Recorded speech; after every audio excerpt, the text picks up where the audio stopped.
Hey guys, in this video I'm going to explain the second logic game of the June 2014 LSAT, which is PrepTest 72. In this game we've got a realtor showing 5 houses, one in each neighborhood, shown in a particular order. So this is an ordering game. This game wasn't too bad, but the rules are a little bit annoying. I'll walk through them. We've got the 5 houses, QRSTV. We have them being shown in order from 1 to 5. We've got R either first or second, so it can't be any of 3, 4, or 5. We've got T first or fifth, so it can't be any of 2, 3, or 4. The third house is Q or V. And then Q cannot touch S. Q and S cannot be consecutive. So that's it in terms of a bare bones diagramming of the rules. You could leave it at this and go on to the questions, or you could do a little bit more. Given that we have to have Q or V on 3, and that we have a rule about Q, that it can't ever touch S, I like to split this into 2 different main diagrams based on whether we have Q on 3 or V on 3. So I'll lay that out right now just to show you what it looks like. Okay, so here we have Q on 3 and V on 3. When Q's on 3, we cannot have S on any of 2, 3, or 4, so S will have to be on either 1 or 5, just like T does based on the second rule. So T and S are going to be interchangeable on 1 and 5, and since R can't be in 1 anymore, it's forced over to space number 2, leaving variable V to go on 4, since there's really nowhere else that it can go at all. So the first top diagram here with Q on 3 is actually pretty limited, whereas the bottom diagram with V on 3 is a bit more open-ended because there aren't really any rules about V other than that it has to be alternating with Q on 3. One of those two has to go on space 3. So that's pretty much it for our upfront setup. We'll be able to do more over the course of the game based on specific questions, of course. So let's jump in with question number 7. If Q is fourth, what must be true? So if Q were fourth, we'd have to be in the bottom diagram since the top one has Q on 3. So let's stick Q down on number 4 and see what happens. Well, if Q's fourth, we're not going to be able to have S on either 3 or 5 because of the last rule saying that Q and S cannot touch. So S is going to be limited to 1 or 2, interchangeable with R, since R has to go on either 1 or 2, and that leaves T to go on number 5. Now they're asking us simply what must be true. R is first. No, R could be either 1 or 2. R is second. No, again, R could be either 1 or 2. S second. No, it could be 1 or 2. T's first. No, actually T was forced over to 5. So D's gone, leaving E by elimination, which of course simply says V was on 3. So we did a little bit more work here than we needed to, but that's okay. We didn't know they would ask us something relatively easy, and having this diagram may help us go forward. It's easier to do your drawing first, then you're looking, rather than draw, look, draw, look. Your personal preference may differ from this, but this is the way I would approach it. Anyway, that's it for number 7. Let's move on to number 8. Alright, so number 8 is asking us which one of the following would fully determine the diagram, leaving no ambiguity at all. So we'll just run through the choices. Q third.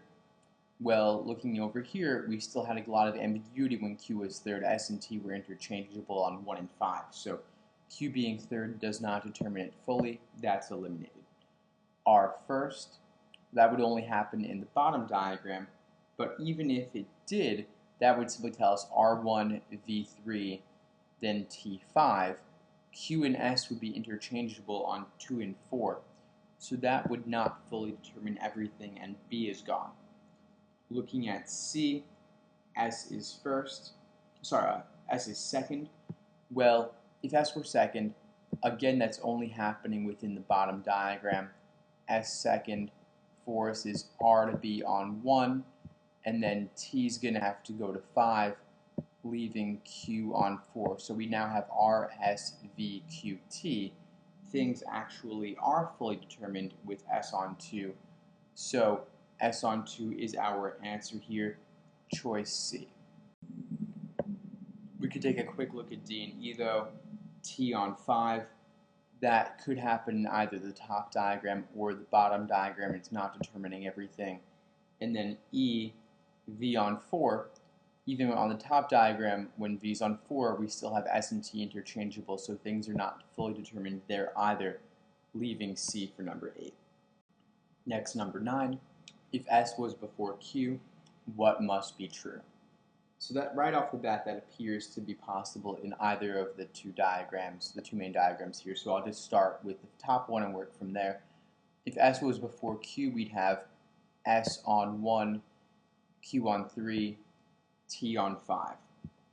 They're asking what must be true, so if something did not occur in this diagram, then it is not a must. So Q fourth obviously is not a must since we have Q third. R second happened, so we'll keep it.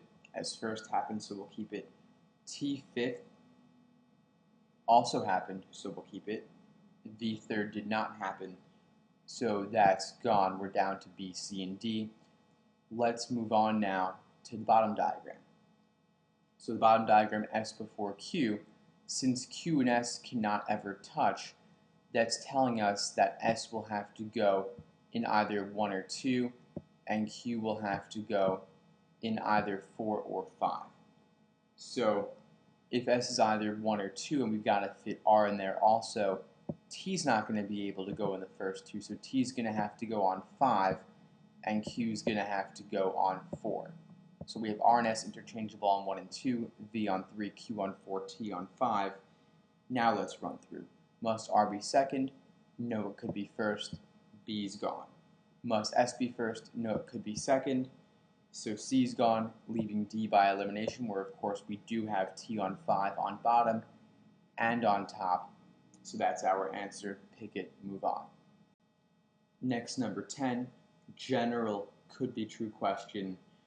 I would take, the 5 answer choices and check them against all of our previous work to see whether any of those could be true based on previous scenarios, but they're all talking about the placements of Q and V.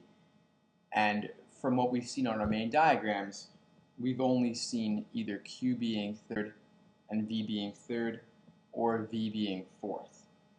So obviously we know that V can only go on either 3 or 4. So right away, we can get rid of C, D, and E since our two main diagrams are all the possibilities for the game. The real question is whether we could have Q on 1 or Q on 5, and we've never seen either of those happen. So I would actually skip the rest of this question, come back to it later. Maybe a future diagram will reveal whether Q could go on either 1 or 5, but at least you can get rid of C, D, and E based on these two major possibilities. Alternatively, you could just make two different diagrams, one with Q on 1, one with Q on 5, and see if that could work. So if that's your preference, do that now. You'll be able to figure it out. I prefer to hold off, do a little bit more work on 11 or maybe 12, then come back. So number 11, if V is third, what must be true? So V third, we're in the bottom diagram. We never actually locked down any of these other variables fully, so we're going to have to do a little bit more work here. Variables not mentioned on this diagram are S and Q, and we know they cannot touch. Back in number 9, when we talked about S being earlier than Q, for the bottom diagram, we knew that meant that S had to go within the first 2 and Q had to go within the last 2 because they couldn't touch. Now what we can simply say is that one of Q or S will go in the first 2 spaces and one of them will go within the second 2 spaces. So that being the case, this means that we have one of Q or S in the first 2, just like R, so T is actually forced later. So T is going to actually have to be on 5 within this diagram. One of S or Q will have to go on 4, and then Q slash S is alternating with the R. So T on 5 is actually locked down. That's a must. So E is our answer to number 11. So we just did number 11, got our answer for that, drew a new diagram. We can use that diagram's work here to help us solve number 10 when choosing between A and B. We see that Q or S had to alternate with R in the first two spaces, meaning either R is 1 and then one of Q or S is 2, or one of Q or S is on 1 and then R is on 2. So could we have Q on 1? Yes, we could have Q, R, V, S, T on 1 to 5, and that would work out perfectly fine, no issues at all, giving us A is our answer for number 10. Next, number 12, we've got one of those really annoying rule substitution questions where we're looking for a rule that has an equivalent impact to the one they're referring to. So it's no more limiting and no less limiting, has exactly the same effect. So they're talking about R being first or second. We're looking for something that has an identical impact on the game. So we'll run through the choices. A, R cannot be fourth. Well, of course, we know that it's never possible for R to be on 4.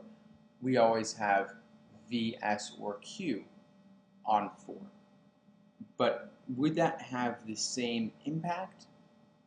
No. If we simply learned as new information that R could not be fourth, that would still allow R to be fifth. That would not prevent that from happening like the original rule did.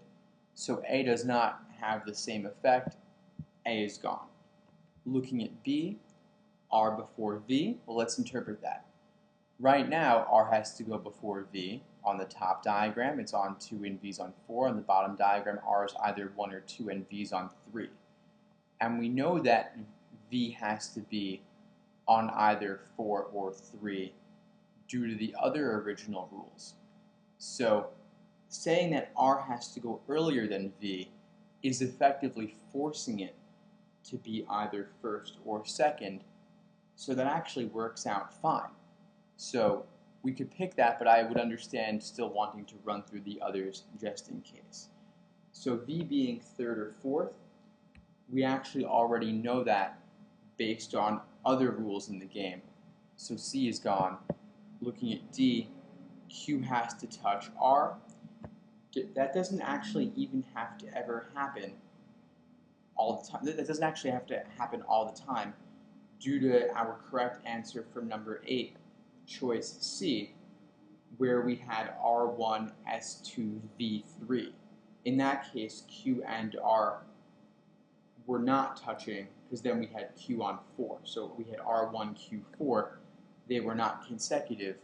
So D is actually not something that would have the same effect since it didn't have to happen under the original constraints, the original rules.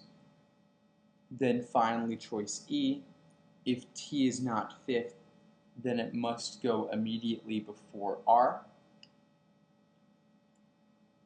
That's always been the case in our main diagrams here for this game, but imposing that as a new restriction would not limit R to be necessarily first or second, because it would allow for the possibility that when T was fifth, R could be fourth. So R would not be limited to either 1 or 2 specifically. So E is not equivalent, leaving B as our answer for number 12, and that's the game.